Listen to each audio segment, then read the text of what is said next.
Hello dear students, आज करते हैं class 10th science chapter second in text question at page number 28। ठीक है। फर्स्ट क्वेश्चन देखो क्या पूछा हुआ है। You have two solutions A and B, the pH of solution A is 6 and pH of solution B is 8। Which solution has more hydrogen ion concentration, which of this is acidic and which one is basic. क्या बोला बेटा, आपके पास दो solution है ए और B. ठीक है। ए की पीएच 6 है, ए की पीएच 8 है। आपको बताना है कि इन दोनों में से हाइड्रोजन आयन की कंसंट्रेशन किस में ज़्यादा होगी और कौन सा एसिडिक होगा, कौन सा बेसिक होगा। ठीक है। तो पीएच क्या बताता है बेटा आपको, पीएच होता है, जो पीएच स्केल जो होता है बेटा वो कहाँ से होता है, 1 to 14 तक होता है आपका। 1 to 14 क्या होता है आपका पीएच स्केल होता है, मतलब पीएच 1 2 3 4। ठीक है। इसमें जो पीएच 7 होता है आपका, pH 7, ये क्या होता है आपका न्यूट्रल। ठीक है। मतलब जो भी सॉल्यूशन इस पीएच पे है, पीएच 7 पे है, वो ना तो एसिडिक होगा ना ही बेसिक होगा, वो न्यूट्रल होगा। ठीक है। तो इससे कम जो है पीएच 6 5 4 3 2 1, वो क्या होता है आपका एसिडिक। वो एसिडिक रेंज में था, तो वो सॉल्यूशन कैसा होगा आपका एसिडिक होगा। ठीक है। अगर पीएच क्या है आपकी 7 से ज़्यादा है, 8 9 10 11 12 13 14, ठीक है, तो ये क्या आता है आपका बेसिक रेंज में आता है। ठीक है। तो इस रेंज में आने वाले सॉल्यूशन को हम क्या बोलेंगे बेटा, बेसिक बोलेंगे। ठीक है। तो देखो क्वेश्चन में क्या पूछे, आपके पास ए और बी है। ए की पीएच कितनी है, 6 है। ठीक है।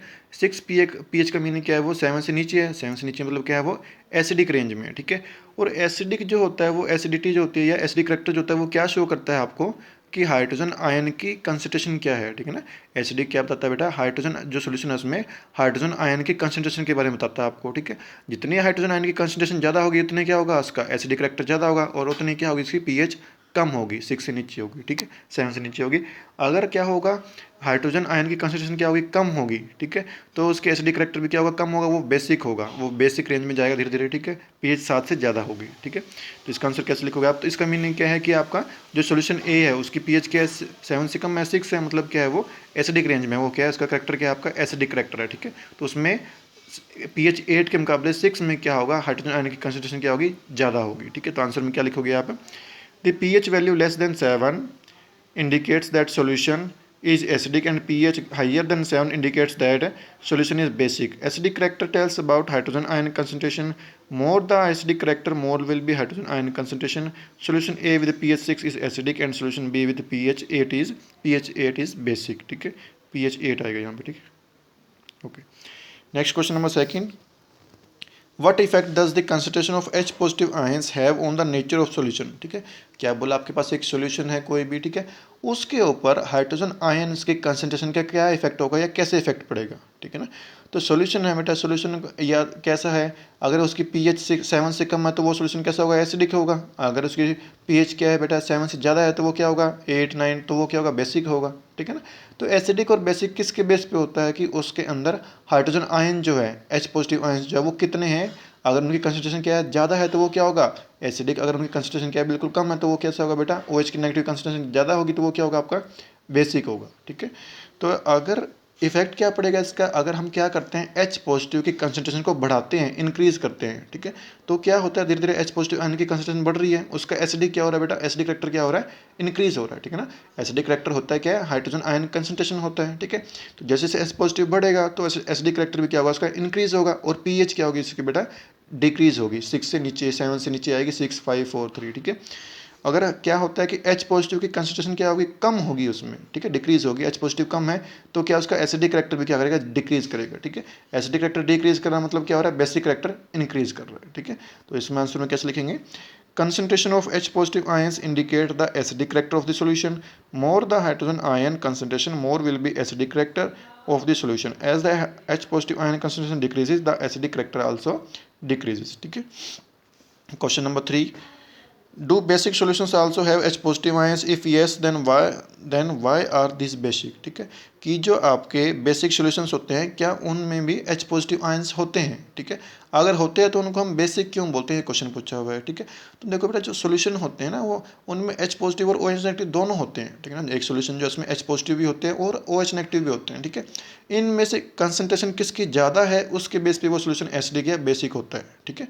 कंसंट्रेशन अगर H पॉजिटिव की ज़्यादा है, ठीक है, OH नेगेटिव की कम है, तो जिसके आयंस ज़्यादा होंगे वही क्या होगा, उसी का करेक्टर शो करेगा सॉल्यूशन। ठीक है। तो H पॉजिटिव ज़्यादा मतलब क्या है, एसिडिक करेक्टर है। ठीक है। अगर क्या है, H पॉजिटिव कम है, OH क्या है ज़्यादा। ठीक है। तो OH का इफेक्ट ज़्यादा होगा, तो सॉल्यूशन कैसा होगा आपका, बेसिक होगा। ठीक है। तो आंसर में क्या लिखोगे, yes basic solution also have H positive ions. However, their concentration is less as compared to concentration of OH negative ion that make the solution basic. ठीक है. Question number 4 आपसे क्या पूछा है देखो. Under what soil condition do you think a farmer would treat the soil of his field with quick lime or slack lime or chalk? ठीक है. क्या क्वेश्चन पूछा हुआ है कि ऐसी क्या बात होगी, ऐसी क्या कंडीशन आएगी कि जो एक फार्मर है वो अपने खेत में स्लैक लाइम, क्विक लाइम या चौक को ऐड करेगा. ठीक है ना. तो ये सारे क्या होते हैं बेटा, जब इनका फॉर्मूला हम लिखते हैं क्विक लाइम का, स्लैक लाइम का, ठीक है, या चौक का, इन सब में लास्ट में क्या आता है, OH आता है. ठीक है. जैसे हम बात करते हैं स्लैक लाइम की, कैल्शियम हाइड्रोक्साइड होता है. ठीक है. तो OH आ रहा है. OH क्या इंडिकेट करता है आपको, जो सोल्यूशन जो है OH देता है वो क्या होता है, बेसिक होता है. मतलब ये सारे क्या है आपके बेसिक चीज़ें हैं. ठीक है. और हम बेस कब ऐड करते हैं, ताकि बेस जब कब ऐड करते हैं, वैसे हम ऐड करते हैं क्योंकि हमें क्या करना है, एसिड का असर को खत्म करना है, एसिड को न्यूट्रलाइज करना है या नलीफाई करना है, उसके असर को खत्म करने के लिए हम क्या करते हैं, बेस को ऐड करते हैं. ठीक है. तो फार्मर कब ऐड करेगा, जब एसिड की अमाउंट क्या होगी कि ज़्यादा होगी कि फील्ड में. ठीक है. तो उसके इफेक्ट को खत्म करने के लिए फार्मर क्या करेगा बेटा, बेसिक एलिमेंट इनको ऐड करेगा फील्ड में. ठीक है. तो आंसर में क्या लिखोगे आप, क्विक लाइम और स्लैक लाइम और chalk all are basic in nature. Bases are used to nullify neutralize effect of acids. So if the soil is acidic and improper for cultivation, then to increase basicity of the soil, farmer would treat the soil with quick lime और slack lime. ठीक है. कब, जब acidic character ज़्यादा होगा, acidity क्या होगी, ज़्यादा होगी, तो उसको कम करने के लिए फार्मर क्या करेगा, बेसिक एलिमेंट ऐड करेगा. क्यों, क्योंकि क्या होता है, एसिडिक जो होता है, जिस सोइल में एसिडिक की अमाउंट ज़्यादा है, तो वहाँ पे जो खेती करना है वो क्या होता है, मुश्किल हो जाता है. आप कोई भी फसल लगाओगे तो वो ग्रो करेगी, थोड़ा बहुत ग्रो करेगी, फिर जल जाएगी, फिर ग्रो करेगी, फिर जल जाएगी. ठीक है. एसिड क्या होते हैं, हार्मफुल होते हैं ना, वो जला देते हैं किसी भी चीज़ को. ठीक है. तो उनकी अगर वो उसकी अमाउंट ज़्यादा है तो फिर वहाँ पे खेती करना बहुत मुश्किल है. ठीक है. तो इसको कम करने के लिए, इसके असर को कम करने के लिए वो क्या करेगा बेटा, इसमें स्लैक लाइम वगैरह ऐड करेगा, जिसमें क्या होता है, बेसिक एलिमेंट होता है, ताकि वो क्या कर दे, एसिड के असर को नलीफाई कर दे, खत्म कर दे. ठीक है बेटा. बाकी नेक्स्ट वीडियो में करेंगे. Thank you.